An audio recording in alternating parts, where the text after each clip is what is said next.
With the 2025 NFL Draft behind us, I thought it'd be a good idea to look ahead to the NFL season and talk about 5 players that I am viewing as surprise cut candidates for the New York Giants, as they're going to have to trim their roster down from 90 to 52 right around the corner. First, though, if you want to see the New York Football Giants back in the playoffs, playing meaningful football, and trying to put Lombardi number 5 in the case at 1925 Giants Drive, hit that thumbs up icon right now.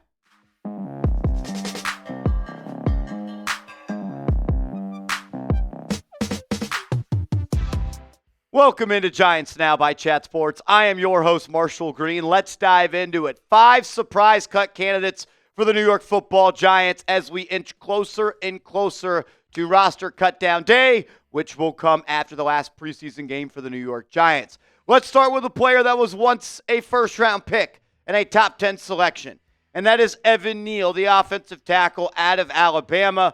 Entering his 4th year in the NFL, the New York Giants have declined his 5th-year option, so he will be a free agent after the 2025 NFL season. And with the New York Giants going out and making some moves in free agency to bring back players to add depth to this offensive line, going out and signing a guy or drafting a guy like Marcus Mbow in the NFL draft, and Evan Neal not really having a position to play at right tackle or right guard, I think there is a chance that he could find himself cut or potentially traded before the season starts.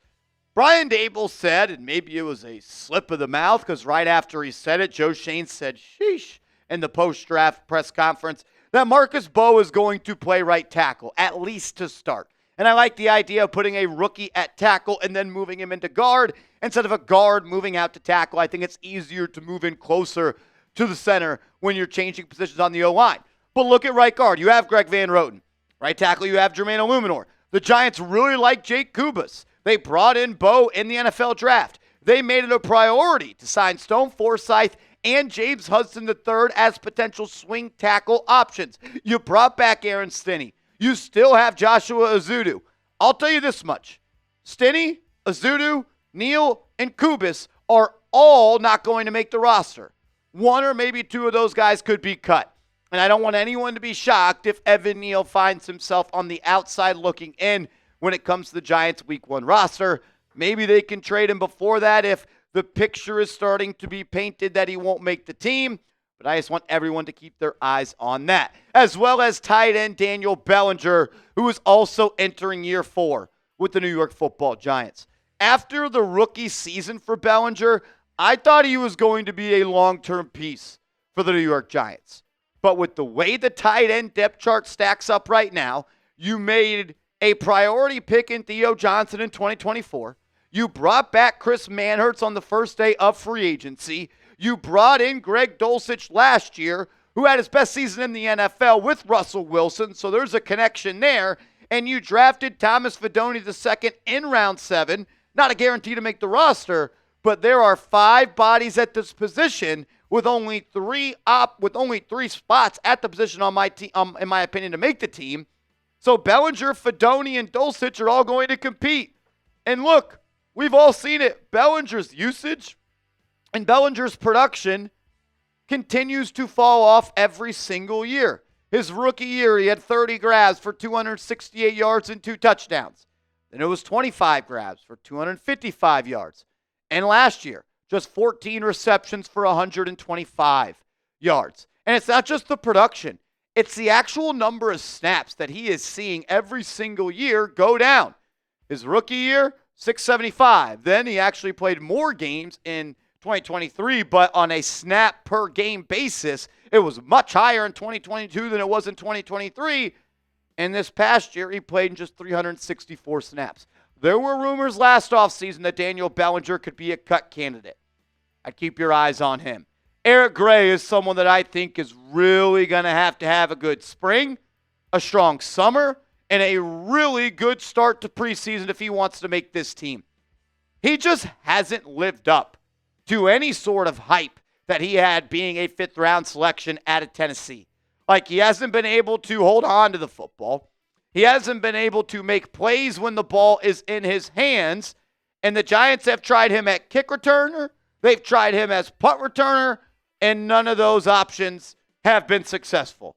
And when you go out and the following year, select Tyrone Tracy in round 5, and then after that, you select Cam Skattebo in round 4, and you have Dante Miller, who they like, it's going to be tough for Eric Gray to make this team. Maybe they keep 4 backs and he's one of those guys, but I have a hard time believing the Giants are going to keep Eric Gray as RB4 when they don't see any sort of value added for him as a special team player. Tracy, Singletary, and Skattebo are locks to make this team. It'll be a battle between Eric Gray and Dante Miller to see if they want to keep 4 backs. Let's go to the defensive side of the ball. And I think Rakeem Nunez-Roches, shout out to Nacho, is potentially on the chopping block.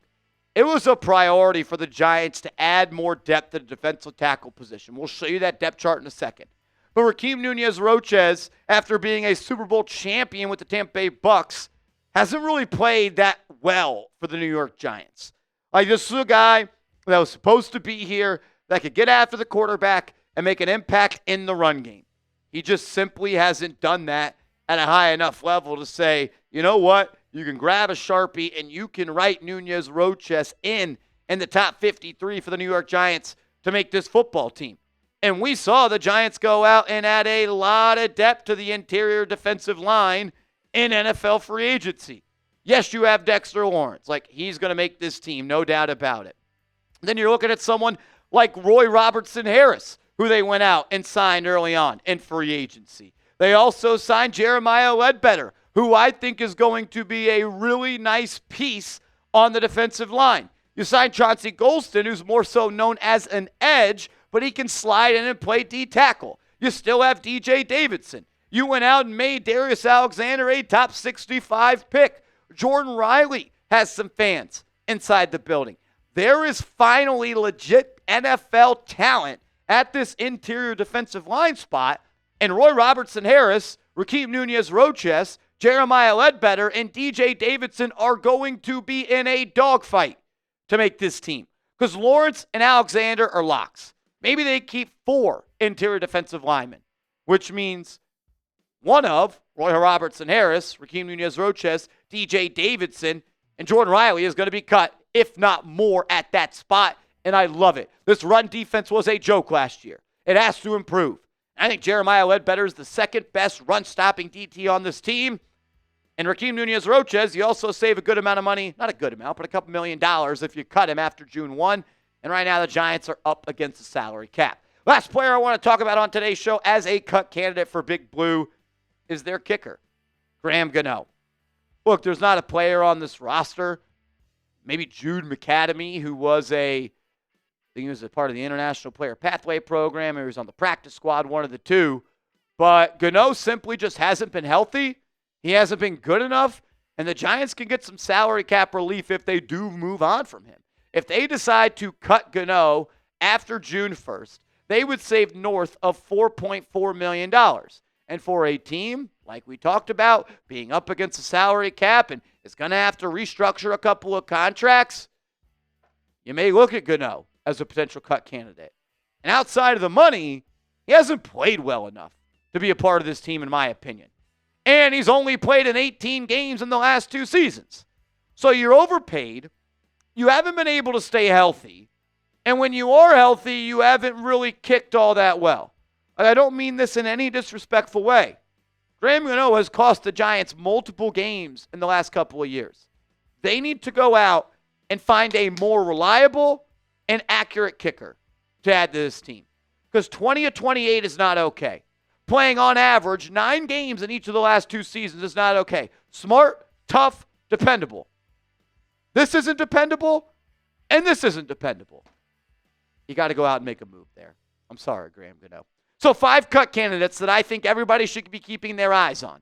Evan Neal, I have heard it is not a lock that he's going to make this team. I think Daniel Bellinger was close to being cut last year. Eric Gray with Skattebo being added to the roster, could be looking on the outside in. Rakeem Nunez-Roches saw 2 veteran defensive linemen added into the defensive tackle room, and you made a priority pick at Darius Alexander.